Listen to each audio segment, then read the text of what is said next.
Peace of Christ, everybody. I'm back after a long, unplanned break.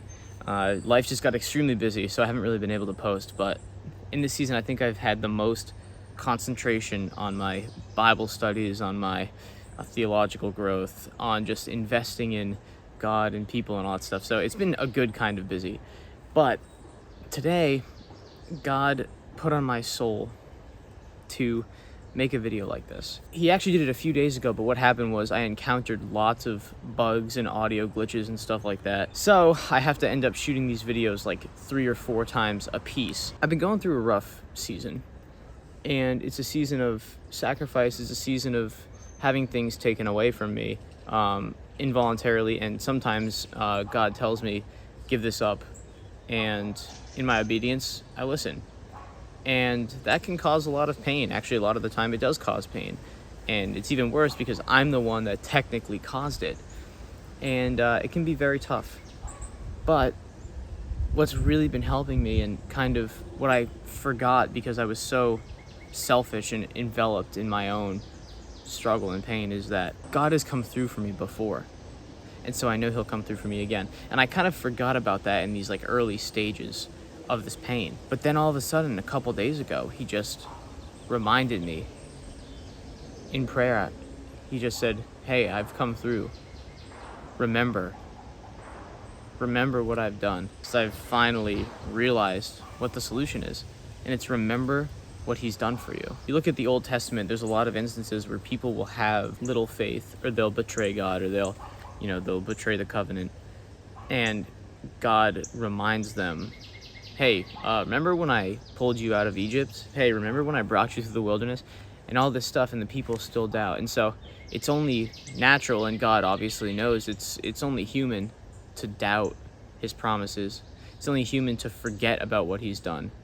And even Jesus, the disciples watched him even the disciples in the New Testament, they watched Jesus touch people and heal them. They watched a woman touch his cloak and she was healed. And they still thought they were gonna die on the boat. It's insane the way human nature is. We just forget about what God has done. We forget about how Jesus has saved us. We forget about the testimony of Jesus saving others. And so I first want to encourage you with this. 1 Peter 5:7 says, cast all of your worries onto the Lord because he cares about you. And that verse has always really stuck with me, because I am a very anxious person. I'm 20-something years old, so obviously I have a lot of worrying about the future and about relationships and about finances and all this other stuff. And what has helped me the most is every day, give it to God. And sometimes when you're going through hard seasons of worry, of heartbreak, of loss, of suffering, of being refined in the furnace, a lot of it is make it a daily sacrifice, and sometimes multiple times a day. Actually, a lot of the time, multiple times a day. You'll make the sacrifice to God. God, my hands are open, my palms are facing up, take this from me, do with it what you must. And then we start reaching for it again, and we try to take it away from him and control it with our own will again. And so just catch yourself doing that and release it again. So it's okay to sacrifice things to God multiple times a day, because sometimes that's what keeps our minds on track. Sometimes that's what brings peace to our spirit. And so that's the first thing. 1 Peter 5:7, make sure you tell God what you're worried about and you give it to him. And sometimes it has to be multiple times a day. But the main piece of this is that you need to remember what God has done for you in the past, because he has pulled through for you in the past. He has saved you from the past.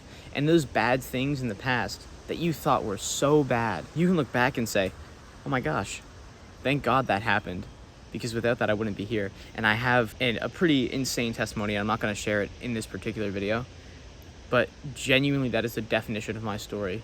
It's like, I thought nothing worse could have happened, but it turned out nothing better could have happened. When you have an extreme of an occurrence, when something is extreme in your life, it could either be extremely bad or extremely good. If God has placed an extremely bad thing in your life, or at least you think it's bad at the time, what does that say?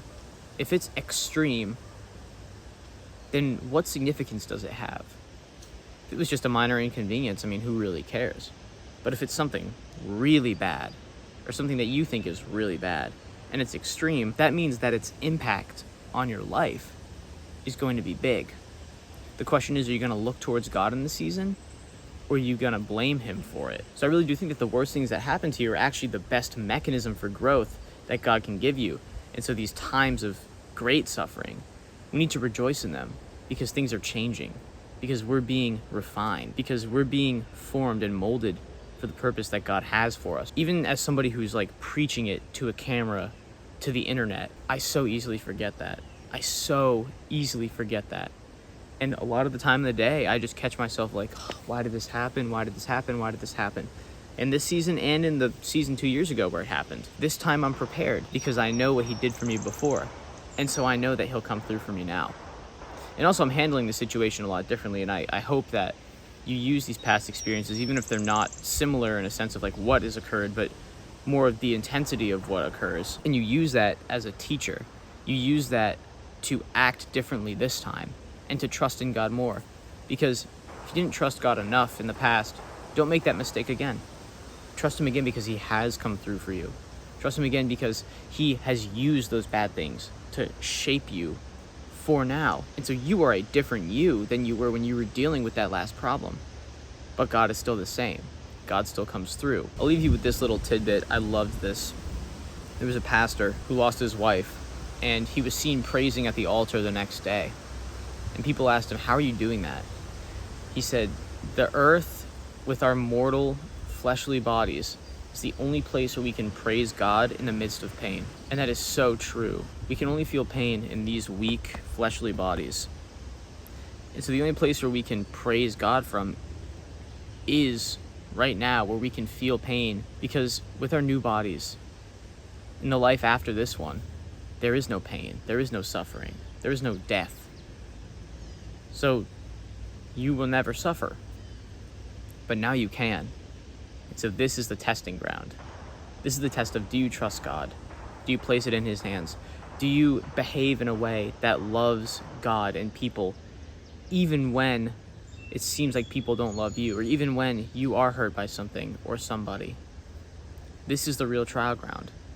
So remember the importance of still following God even in the midst of trials. And actually, I would say it is hugely important to recognize when you are facing trials and make sure you double down on following God, because that's how you get the most out of them. That's how you grow your faith the most. Don't give up on God. Double down. So my parting message is this: trust God, because he's come through for you before, he will come through for you now, and he will come through for you in the future. Use this experience now. You will be okay. You will be okay. Trust him. Trust him, trust him, trust him. God bless you. Follow the call to Christ.